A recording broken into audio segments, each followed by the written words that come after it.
ওয়াসাল্লাম। সর্বপ্রথম মহান রব্বু করিমের দরবারে শুকর জ্ঞাপন করি যে রব্বু করিম আপনাকে আমাকে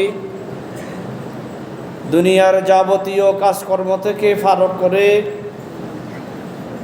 পবিত্র গড়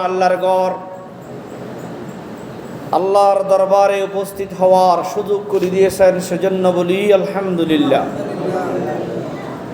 আল্লাহর দরবারে আরো লাখ কোটি শুকর আদায় করি যে রব আমাদেরকে সুস্থ রেখে পবিত্র মাস রমজান মাস, এই রমজান মাসে রোজাগুলো রাখার সুযোগ করে দিয়েছেন, সেজন্য বলি আলহামদুলিল্লাহ।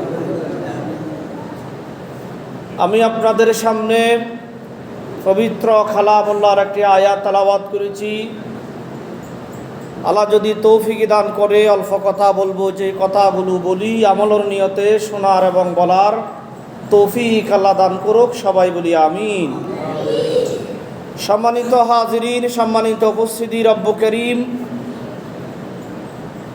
কোরআন শরীফের মধ্যে বলেন, আউযু বিল্লাহি মিনাশ শাইতানির রাজিম। ইয়া আইয়ুহাল্লাযীনা আমানু কুতিবা আলাইকুমুস সিয়াম কামা কুতিবা আলাল্লাযীনা মিন ক্বাবলিকুম লাআল্লাকুম তাত্তাকুন। আমার আল্লাহ কত মধুর সুরে, কত মিষ্টির সুরে, কত দয়া দিয়া এই রমজানের রোজার কথা বলতেছে। সুবহানাল্লাহ। প্রথমে বলতেছে কি, ইয়া আইয়ুহাল্লাযীনা আমানু। আল্লাহ পাক আমানু কথা বলিয়া বেঈমানদেরকে বাইর করে দিছে। সুবহানাল্লাহ। আল্লাহ পাক কারে বলতেছে, দে ও ঈমানদারেরা, যারা ঈমান এনেছো, যারা আমার অন্তর্ভুক্ত, যারা আমার দয়ার মধ্যে আছো, আমার বান্দা, আমার ঈমানদারেরা, তাদেরকে বলতেছে। ঈমানদারের নাম বলিয়া বেঈমানদেরকে আল্লাহ বাইর করে দিছে।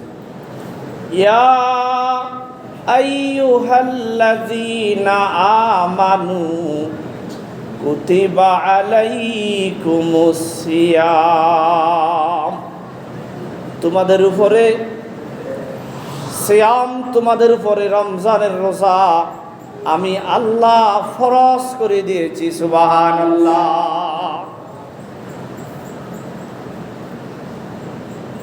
রমজানের রোজা তো ফরজ করে দিয়েছে আমাদের উপরে।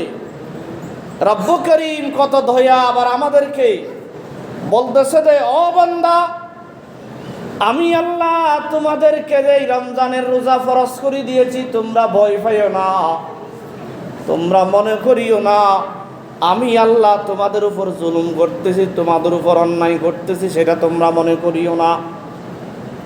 আল্লাহ পাক পরওয়ারদিগারে আলম বলতেছে, দুনিয়ার মানুষ রে, আমি আল্লাহ শুধু তোমাদের উপর রমজানের রোজা ফরজ করি নাই, আমি আল্লাহ তোমাদের যারা পূর্বপুরুষ যারা চলে গিয়েছে, কামা কুতিবা আলাল্লাযীনা মিন ক্বাবলিকুম, তোমাদের আগে যারা চলে গেছে আমি আল্লাহ তাদের উপরও রোজা ফরজ করে দিয়েছি। তারাও এই রমজানের রোজা তারাও রেখেছেন। সুবহানাল্লাহ। আল্লাহ পাক পরওয়ারদিগারে আলম এই কথা বলিয়া আমাদেরকে সাহস দিতেছে, বান্দা এই রাস্তা দিয়ে তুমি একা যাইতেছো না, তোমার পিছনে মানুষ আছে। এই রাস্তা দিয়ে তুমি যাইতেছো না, তোমার আগে তোমার বড় ভাই গেছে, তোমার বড় ভাই গেছে, তোমার চাচা গেছে, তোমার দাদা গেছে, তোমার নানা গেছে। ভয় করার কোনো কারণ নাই। ও বান্দা, তুমি একা একা চলতেছো না, তোমার পাশেও মানুষ আছে। সুবহানাল্লাহ। আল্লাহ কি সুন্দর করে বলতেছে, আমাদেরকে সাহস দিতেছে। বলো হুজুর, আল্লাহ পাক পরওয়ারদিগারে আলম যে আমাদেরকে উপবাস রাখি, আমাদের একটি মাস আমরা দিনের বেলায় খাইতে পারি না, দিনের বেলায় পান করতে পারি না, মনে চাইল আল্লাহ পাক যে আমাদেরকে একটা মাস যে কষ্ট দিতেছে, এটা কেন দিতেছে, কারণ কি? অনেক কি মনে করে আল্লাহ শুধু আমাদেরকে শুধু এমনি এমনি কষ্ট দিতেছে না। আপনার শরীরের মধ্যে যদি রোগ হয়, আপনি যদি ডাক্তারের কাছে যান, ডাক্তার কি আপনারে এমনি দেখবে না টাকা দিয়ে দেখবে? টাকা দিয়ে দেখবে না। ডাক্তারে বলে আপনার শরীরের মধ্যে রোগ হয়েছে, আগে টাকা দাও, তারপরে চিকিৎসা। টাকা নিছে, টাকা নিয়ে এখন বলে তোমার শরীরের মধ্যে ইঞ্জেকশন পড়তে হবে। আচ্ছা বলেন দেখি, ইঞ্জেকশন ফুরাইটা কি কষ্ট না সহজ? বন্দার শরীরের মধ্যে যে ইঞ্জেকশন ফুরে, বন্দা কষ্ট পায় কি পায় না? এখন আপনি যদি বলেন ও ডাক্তার সাহেব টাকা দিলাম আমি, আবার উল্টা আমারে ইঞ্জেকশন ফুরিবা, আবার উল্টা আমার শরীরগুলো তুমি কাটি লইবা, এই নিয়ম কই পাইছ? এটা জুলুম হচ্ছে না? এটা কি কেউ বলেনি? কি বলে আরো খুশি করে, ও ডাক্তার সাহেব তুমি যে আমারে কষ্ট দিছ, আমার যে রোগটা ভালো হয়ে গেছে, আমার টাকা চাইলে যোগ, আমার কষ্ট হইল হোক। ও ডাক্তার তুমি যে আমারে ভালো করছো, সেই জন্য আমার থেকে আরো তুমি 500 টাকা বকশিশ নাও, 1000 টাকা তোমারে বকশিশ দিলা। ও দুনিয়ার মানুষ, একজন মানুষ রোগী হইলে নিজের টাকা দেয়, নিজের শরীরের মধ্যে কষ্ট দেয়, আবার উল্টা ডাক্তারের বান্দা বকশিশ দেয়। ও দুনিয়ার মানুষ, রব্ব করিম আমাদেরকে রমজানের একটি মাস রমজানের রোজা দিয়া রব্ব করিম আমাদের রুটারে চিকিৎসা করাইতেছে। সুবহানাল্লাহ। আমাদেরকে একটা মাস হাসপাতালের মধ্যে ভর্তি করাইছে। সুবহানাল্লাহ।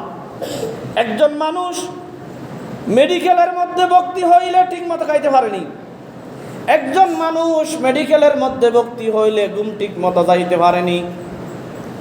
অবন্দা নিজের শরীরের জন্য আপনি একটা মাস মেডিকেলের মধ্যে ভর্তি হন, ঠিক মতো খাইতে পারেন না, ঠিক মতো ঘুমাইতে পারেন না, অবন্দা আরো ভয়, নিজের জানের ভয়, অবন্দা নিজের টাকা যাচ্ছে, অবন্দা নিজের শরীরের কোনো নিরাপত্তা নাই, অবন্দা আরো দিন দিন অসুস্থ হয়ে যায়। তারপরও মানুষ মেডিকেলের মধ্যে মাসকে মাস বন্দা ভক্তি থাকে, কেননা তার শরীরটা যেন ভালো হয়। মানুষরা এটার কেউ জুলুম বলে না। আমাদের সমাজের মধ্যে এমন মানুষ আছে, এই রমজানের রোজা আসলে বলে দেয় এটা মানুষের উপর জুলুম করা হয়। নাউজুবিল্লাহ। আল্লাহ পাক তদরূপভাবে তুমি যেরকম শরীরের জন্য ডাক্তারখানার মধ্যে ভর্তি হইলে ঠিক মতো খাইতে পারো না, ঠিক মতো ঘুমাইতে পারো না, নিজের টাকাগুলো খরচা করো, নিজের ইনকাম বন্ধ করে দাও, রব্ব করিম এই রমজানের রোজা অবন্দা বন্দাদেরকে দিয়া 1 মাস অবন্দা তোমার রুর হাসপাতালের মধ্যে ভর্তি করাই দিছে। সুবহানাল্লাহ। এই হাসপাতালও ঠিক মতো তুমি খাইতে পারবা না, ঠিক মতো তুমি ঘুমাইতে পারবা না, আর নিজের টাকাগুলো খরচা করিয়া মানুষদেরকে দান করতে হয়। সুবহানাল্লাহ। তাহলে রব্ব করিম আমাদেরকে 12 মাসের মধ্যে যে একটা মাস দিল, রমজান মাস, এটা কি আমাদের লাভ না ক্ষতি? কি লাভ? আল্লাহ পাক আমাদের শরীরে দুর্বল বানাইয়া নিজের রুটারে তাজা বানাইতেছে। সুবহানাল্লাহ। লাভ কি হবে? রব্ব করিমে কোরআন শরীফের মধ্যে বলেন, লাআল্লাকুম তাত্তাকুন। ও বান্দা, তোমরা যদি এই রোজাগুলো রাখো, পূর্বপুরুষরাও রাখেছে, তোমরা যদি রাখো, তোমরা মুত্তাকিন হইতে পারবা, তোমরা তাকওয়া অর্জন করতে পারবা। সুবহানাল্লাহ। তাকওয়া মানে কি? তাকওয়া কেমনে অর্জন হয়? তাকওয়ার অর্থ কি? যার ভিতরে তাকওয়া ঢুকে গেছে সেই ব্যক্তি জান্নাত পেয়ে গেছে। সুবহানাল্লাহ। যেই ব্যক্তি তাকওয়া অর্জন করতে পেরেছে ওই ব্যক্তি জান্নাত লাভ করেছেন। সুবহানাল্লাহ। সুবহানাল্লাহ। তাকওয়া মানে এই রমজানের রোজা আমি রাখছি, সেহরি খাইলাম, অবন্দা দিনের বেলা হইল, আমার বাড়ির মধ্যে কেউ নাই, জানালা বন্ধ, দরজা বন্ধ, পেটের মধ্যে কি দেওয়া, কিন্তু টেবিলের মধ্যে খাবার রেডি আছে। অবন্দারে আমার জানালা বন্ধ, দরজা বন্ধ, কিন্তু পেটের মধ্যে কি দেও আছে। ও বন্ধুরে, আমি যে খানাগুলো খাইতেছি না কার বইয়ে? খার বইয়ে? আল্লাহর বইয়ে। আল্লাহর বইয়ে যে আমি অন্ধকারে যে খাইতেছি না, এটার নাম হলো তাকওয়া।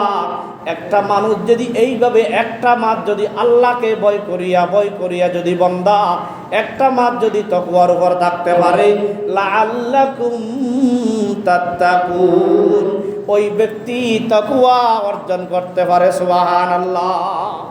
তাহলে এই রমজান মাস